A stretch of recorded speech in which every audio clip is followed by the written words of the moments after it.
Heippa! Kiva, että olet kiinnostunut Scholarsin kielikylpymateriaalista. Tässä on suomea Timo Hiiren kanssa opetusmateriaali, jota voit käyttää valmistavassa tai S2-opetuksessa. Tätä materiaalia voi käyttää niin päiväkodissa kuin koulussakin. Tämän kielikylpymateriaalin avulla suomen kieltä opitaan toiminnallisesti. Eli laulaen, leikkien, pelaten, liikkuen, tarinoita kuunnellen ja kuvia katsellen. Ja kaiken lisäksi se ei edes vaadi lapselta luku- tai kirjoitustaitoa. Paketissa on mukana 10 aihepiiriä, jotka ovat näissä kansioissa. Näihin on valittu perussanastoa, jota lapsi voisi tarvita arjessa. Aiheita ovat esimerkiksi vaatteet, sää, ruoka, kehonosat ja perhe. Katsotaanpa, mitä nämä kansiot sisältävät. Jokaisessa kansiossa on kartonkisia kuvakortteja. Lisäksi kartonkisia sanakortteja. Nämä voi leikata tästä irti. Ja myöskin tarinoita siihen aiheeseen liittyen. Ruokakansiosta on otettu yksi tarina tänne taululle. Sitä voi lukea esimerkiksi näin. Moi! Muistatko minut? Olen Timo Hiiri. Kiva nähdä taas. Minä rakastan ruokaa. Minä pidän makaronista. Minä en pidä jäätelöstä. Ja niin edelleen.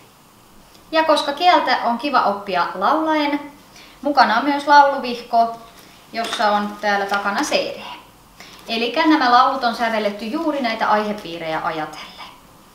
Kuunnellaanpa esimerkiksi numerolaulu.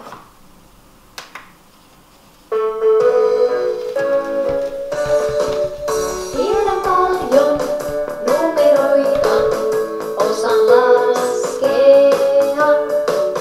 1, 2, 3, 4, 5, 6, stop!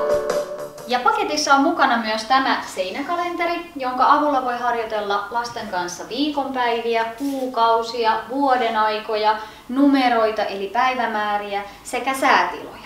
Ja punaisilla nuolilla, jotka toimii ihan sinitarralla, voit vielä kiinnittää aina se viikonpäivän tai kuukauden tai päivämäärän, mikä teillä on meneillään.